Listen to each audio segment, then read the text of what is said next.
menolak permohonan pemohon untuk seluruhnya. Pendapat berbeda atau dissenting opinion. Terhadap putusan Mahkamah Konstitusi aku terdapat pendapat berbeda atau dissenting opinion dari 3 orang hakim konstitusi, yaitu Hakim Konstitusi Aldi Isra, Hakim Konstitusi Eni Nurbaningsih, dan Hakim Konstitusi Arif Hidayat sebagai berikut. Dipersilahkan. Terima kasih Pak Ketua. Saya hanya akan bacakan ringkasan dari dissenting ini. Menimbang bahwa sebelum sampai pada materi pokok atau inti pendapat berbeda atau dissenting opinion, saya akan menguraikan terlebih dahulu berkenaan dengan pemilu yang jujur dan adil sebagai bagian azas atau prinsip fundamental pemilu yang diatur dalam Undang-Undang Dasar 1945 sebagai berikut. Setelah membaca Undang-Undang Dasar 1945 secara komprehensif, dapat dipahami bahwa sistem politik demokrasi yang hendak dibangun adalah demokrasi yang bermartabat dalam kerangka persatuan dan kesatuan bangsa. Untuk itu, Undang-Undang Dasar 1945 menegaskan bahwa pemilu sebagai mekanisme demokrasi harus dijalankan secara jujur dan adil. Hal itu yang menjadi alasan mengapa pasal 22E ayat 1 Undang-Undang Dasar 1945 mengatur azas langsung, umum, bebas, rahasia, jujur, adil, dan berkala setiap 5 tahun sekali sebagai azas pemilu. Norma tersebut merupakan azas atau prinsip dasar kontestasi pemilu yang mesti dilaksanakan agar sistem demokrasi yang dicita-citakan Undang-Undang Dasar 1945 dapat dicapai. Pada saat yang sama juga akan menjadi benteng atau perisai agar demokrasi tidak dibelokkan ke arah sistem politik yang secara esensial bukan sistem politik yang demokratis. Paragraf berikutnya dianggap dibacakan. Berbagai prinsip dan kriteria pemilu jujur dan adil, serta kemungkinan adanya malpraktek yang akan terjadi dalam pemilu sebagaimana telah diuraikan di atas, dapat dipahami tidak cukup sekadar diukur dari aspek aturan dan tersedianya mekanisme penyelesaian masalah hukum pemilu, melainkan juga mencakup aspek kesetaraan hak warga negara dan kontestasi yang bebas serta harus berada dalam level yang sama, same level of playing field. Dengan demikian, persaingan yang bebas dan adil antar peserta dimaknai sebagai suatu kontestasi yang harus dimulai dan berada pada titik awal yang satu level atau sama level. Tak hanya itu, dalam kontestasi, persaingan yang adil dan jujur dipahami pula sebagai upaya menempatkan hak pilih warga negara sebagai hak konstitusional atau constitutional rights yang harus dihormati secara setara tanpa adanya sikap dan tindakan curang di dalamnya.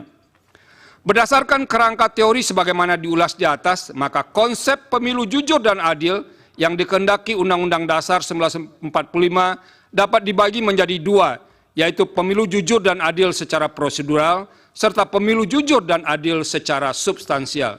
Selanjutnya dianggap dibacakan. Melampaui batas keadilan prosedural, azas jujur dan adil dalam pasal 22E ayat 1 Undang-Undang Dasar 1945 tidak hendak berhenti pada batas keadilan prosedur semata. Jujur dan adil dalam norma konstitusi tersebut menghendaki sebuah keadilan substantif. Bila mana hanya sebatas keadilan prosedural, azas pemilu jujur dan adil dalam Undang-Undang Dasar 1945 tersebut tidak akan pernah hadir. Sebab pemilu pada masa Orde Baru pun berjalan memenuhi segala prosedur yang ada, yang dilaksanakan memenuhi standar mekanisme yang ditentukan dalam Undang-Undang Pemilu ketika itu. Namun secara empirik, pemilu Orde Baru tetap dinilai curang karena secara substansial pelaksanaan pemilunya berjalan dengan tidak fair, baik karena faktor pemihakan pemerintah pada salah satu kontestan pemilu maupun karena faktor praktek penyelenggaraan pemilu yang tidak memberi ruang kontestasi yang adil bagi semua kontestan pemilu. Oleh karena itu, azas jujur dan adil dalam norma pasal 22E ayat 1 Undang-Undang Dasar 1945 menghendaki sebuah keadilan dan kejujuran pemilu yang lebih material. Jujur dan adil yang dikehendaki bukan hanya sekadar sikap patuh pada aturan, melainkan sikap tidak berlaku curang, tidak berbohong, dan tidak memanipulasi atau memanfaatkan celah hukum atau kelemahan aturan hukum yang ada untuk melakukan tindakan yang secara esensial merupakan praktek curam dalam sebuah kontestasi. Artinya, jujur dan adil dalam pemilu yang diinginkan konstitusi mencapai sesuatu yang bersifat hakiki dari arti kejujuran keadilan itu sendiri. Dalam arti, ukuran kejujuran dan adil bukan sebatas melihat dari sisi formalitas prosedural hukum, melainkan juga mencakup aspek yang berada di atas hukum, yaitu etika in casu etika dalam kontestasi pemilu. Etika dimaksud meliputi aspek bagaimana aturan main pemilu dirumuskan, proses pelaksanaan yang tunduk pada sikap jujur dari semua pihak, dan kehendak untuk menahan diri oleh semua pihak untuk tidak memanfaatkan kelemahan hukum pemilu untuk berlaku curang. Pemilu jujur dan adil sesuai dengan kehendak konstitusi adalah pemilu yang diikuti dengan sikap penuh ketulusan dan tidak berbohong, tidak curang, dan tidak memanipulasi dengan jalan apapun. Pemilu jujur dan adil adalah pemilu yang diikuti dengan sikap apa adanya, di mana antara pemilih dan calon yang dipilih sama sekali tidak terikat oleh sebuah praktek transaksi politik yang tidak didasarkan pada sikap dan tindakan yang mencederai kejujuran dan keadilan pemilu, sehingga bermuara pada rusaknya pemilu yang berintegritas. Menimbang bahwa berkenaan dengan semangat untuk mewujudkan azas jujur dan adil tersebut, sebagaimana telah ditegaskan dalam putusan akuo dan telah dipraktekkan serta menjadi pendirian sejak memutus perselisihan tentang hasil pemilu presiden dan wakil presiden 2004, Mahkamah tidak hanya memutus sebatas angka-angka statistik semata. Apabila Mahkamah dipasung dan dibatasi itu hanya menilai atau memeriksa angka semata, sama saja dengan menurunkan derajat amanah konstitusi dalam menjaga nilai-nilai konstitusi atau constitutional values dan prinsip-prinsip demokrasi, democratic principles. Secara empirik, Mahkamah tidak membatasi diri untuk hanya memeriksa dugaan kesalahan penghitungan atau perbedaan selisih suara semata.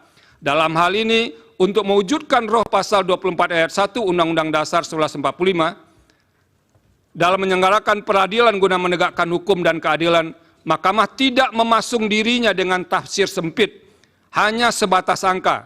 Jikalau Mahkamah memasung dirinya hanya sebatas angka, upaya mewujudkan pemilu berintegritas tidak ubahnya seperti mencari jarum dalam tumpukan jerami.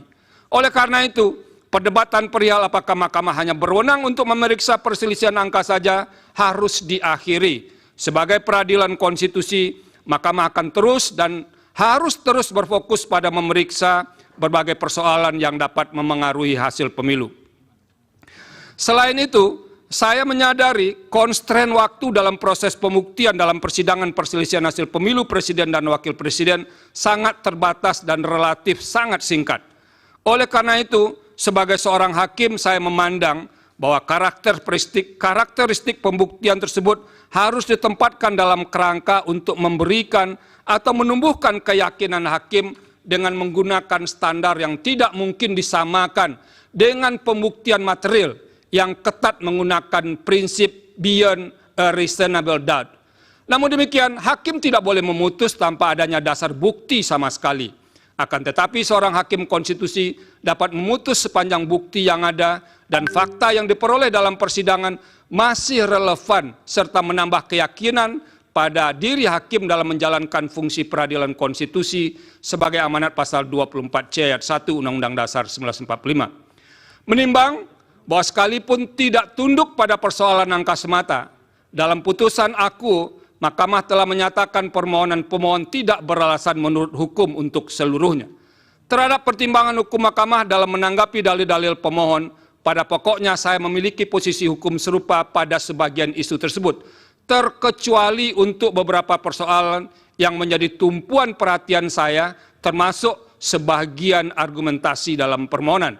Ada dua hal yang membuat saya mengambil haluan untuk berbeda pandangan dengan pendapat mayoritas majelis hakim, yaitu dalam satu, persoalan mengenai penyaluran dana bantuan sosial yang dianggap menjadi alat untuk memenangkan salah satu peserta pemilu presiden dan wakil presiden. Dua, perihal keterlibatan aparat negara, pejabat negara atau penyelenggara di sejumlah daerah Karena tidak mudah untuk membelahnya secara tegas, kedua masalah tersebut akan diuraikan secara berkelindan sebagai berikut. Bahwa pemohon mendalilkan persoalan di atas dalam uraian yang tersebar dalam sebagian besar permohonan, tanpa bermaksud menyederhanakan permasalahan tersebut, melainkan mempermudah dalam menjawab dalil permohonan. Saya tidak akan menanggapinya dengan memperinci setiap uraian dalil dalam permohonan. Saya mengambil inisiatif untuk menanggapi dalam dua bahagian besar. Pertama, melihat aspek dalil dan fakta yang dikemukakan secara konkret dan spesifik, kemudian melihatnya secara umum dalam konteks pengelolaan anggaran negara dan pelaksanaan program pemerintah dalam kurun waktu yang berdekatan dengan penyelenggaraan pemilu. Dalam permohonannya, pemohon mengungkapkan fakta dan kejadian tertentu secara spesifik, yaitu dukungan yang diberikan Presiden terhadap pihak terkait, pasangan calon Presiden dan Wakil Presiden nomor urut 2. Dukungan dimaksud sebagaimana dalil pemohon dilakukan dengan cara mengalokasikan anggaran negara tertentu dan diwujudkan melalui pelaksanaan program pemerintah berupa penyaluran dana bantuan sosial. Ditambahkan oleh pemohon, salah satu mekanisme penyaluran dana bantuan sosial dilakukan dan atau dikemas beriringan dengan kunjungan kerja Presiden ke beberapa daerah. Cara demikian umum pemohon merupakan bentuk kampanye terselubung dan memberi kontribusi besar atau signifikan terhadap penambahan suara pasangan calon Presiden dan Wakil Presiden nomor urut 2. Selanjutnya dianggap dibacakan. Namun demikian, fakta konkret sebagaimana menjadi objek penilaian di atas tidak bisa dilepaskan secara kontekstual atas pengaruh dari unsur-unsur lain yang menimbulkan hubungan sebab akibat. Sebagaimana membaca teks, maka membaca tidak hanya melihat pada huruf mati yang ada di hadapannya, melainkan harus pula mengetahui latar belakang susunan kata dan kalimat untuk dapat memahami makna dari teks dimaksud. Begitu pula halnya dengan membaca sebuah peristiwa. Kejadian itu tidak mungkin berdiri sendiri tanpa ada peristiwa lain yang memengaruhinya.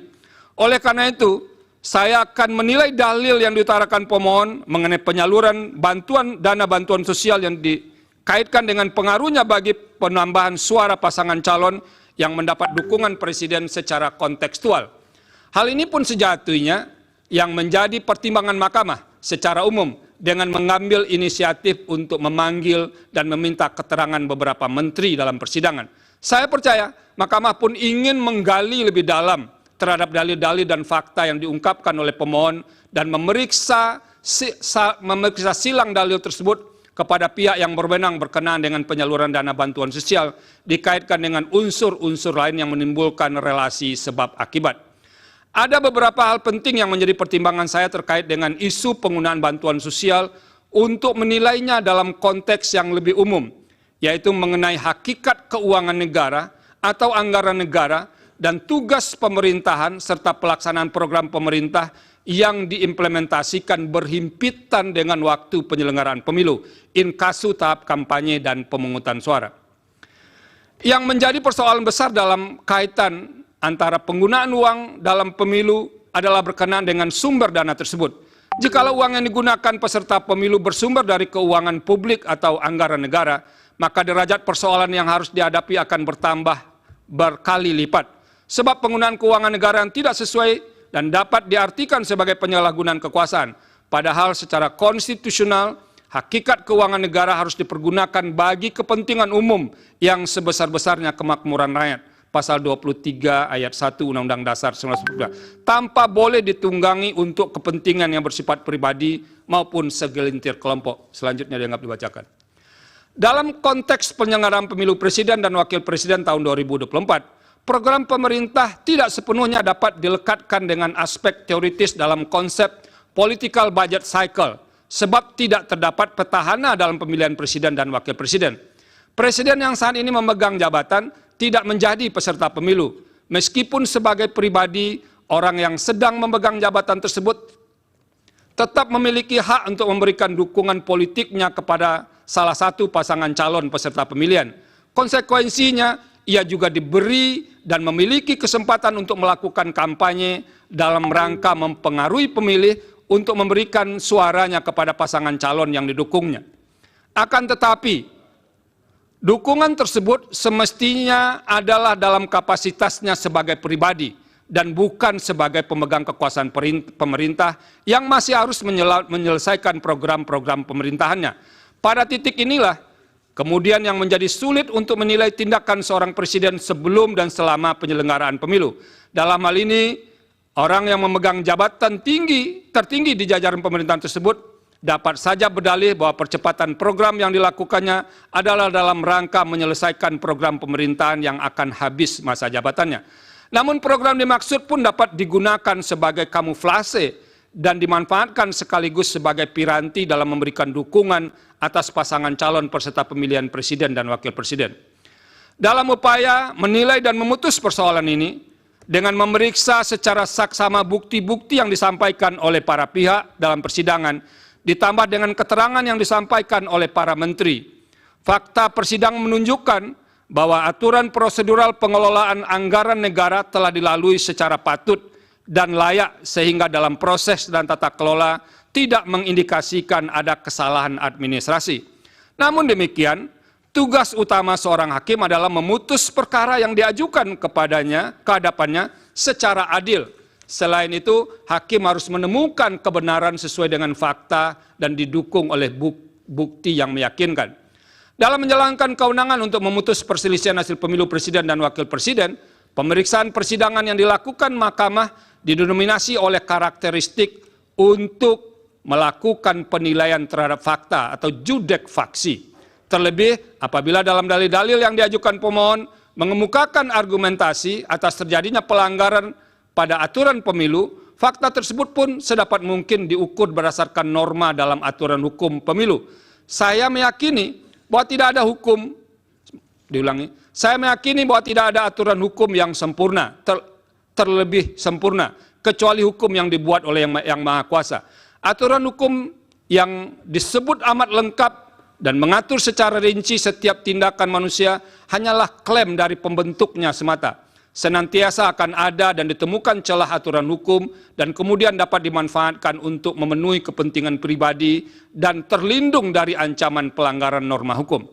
Begitu pula halnya dengan hukum pemilu. Ada celah hukum dalam hal aturan mengenai penggunaan anggaran negara melalui pengejawantahan program pemerintah pada masa yang berdekatan atau berhimpitan dengan penyelenggaraan pemilu. Di samping itu, pada kasus pemilu presiden dan wakil presiden tahun 2024 pun terdapat kekhususan dalam hal posisi presiden yang bukan berstatus sebagai petahana, bukan menjadi pihak yang terlibat sebagai peserta pemilu, melainkan sebagai pihak yang dinilai memberikan dukungan terhadap salah satu pasangan calon. Hal ini memicu pandangan kritis yang disampaikan oleh sebagian kelompok masyarakat. Dampak yang dikhawatirkan adalah peserta pemilu tidak bermain pada lapangan kontestasi yang sama. Terlebih fakta hukum yang ada di sekitar atau pada tahap kampanye berlangsung, kunjungan presiden ke daerah menunjukkan peningkatan intensitas dibandingkan biasanya. Faktor yang mendukung hal tersebut antara lain adalah keadaan adanya celah aturan hukum dalam undang-undang pemilu yang berpeluang dimanfaatkan. Perumpamaan kondisi demikian ibarat banyak orang melihat asap mengepul membubung tinggi, tapi tiada satu pun yang dapat menemukan titik api yang menjadi sumber asap itu. Pada titik inilah moralitas atau etika memainkan peran penting agar tidak memanfaatkan celah atau kekosongan aturan hukum, legal loopholes. Bagaimanapun dampak dari dukungan tersebut kepada salah satu peserta pemilu menyebabkan ketidaksetaraan peserta dalam kontestasi perebutan suara rakyat. Padahal salah satu bentuk nyata perwujudan azas adil dalam pemilu adalah adanya upaya para peserta pemilu berada pada posisi yang setara. Suasana kebatinan demikian seharusnya dipahami semua penyelenggara pemilu dan pejabat negara untuk menerapkan standar etika tertinggi, the highest moral standard. Berdasarkan pertimbangan di atas, secara kelembagaan, saya memahami posisi mahkamah atau mayoritas hakim yang terkendala oleh banyak pertimbangan, terutama soal bukti dan penilaian atas bukti yang sehingga tidak dapat bergerak lebih jauh. Namun demikian, secara pribadi, sebagai hakim, saya memiliki keyakinan yang berbeda.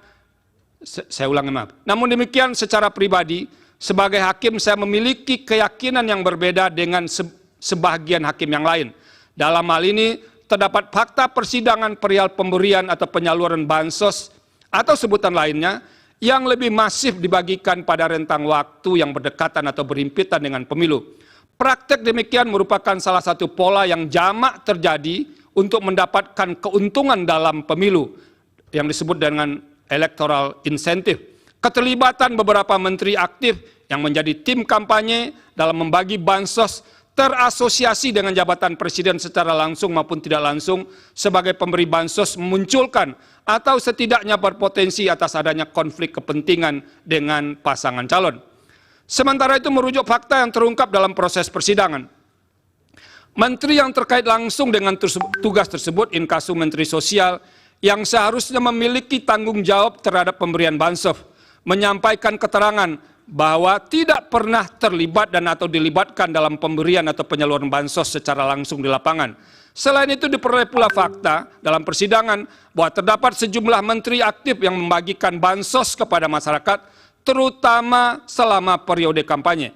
Kunjungan ke masyarakat itu hampir selalu menyampaikan pesan bersayap yang dapat dimaknai sebagai bentuk dukungan atau kampanye terselubung bagi pasangan calon tertentu. Padahal ketika kegiatan para menteri membagikan dana bansos atau dana lain yang berasal dari APBN, norma pasal 281 ayat 1 Undang-Undang Pemilu antara lain menyatakan, menteri harus memenuhi ketentuan, tidak menggunakan fasilitas dalam jabatannya, kecuali fasilitas pengamanan bagi pejabat negara, sebagaimana diatur dalam ketentuan peraturan perundang-undangan, dan menjalani cuti di luar tanggungan negara.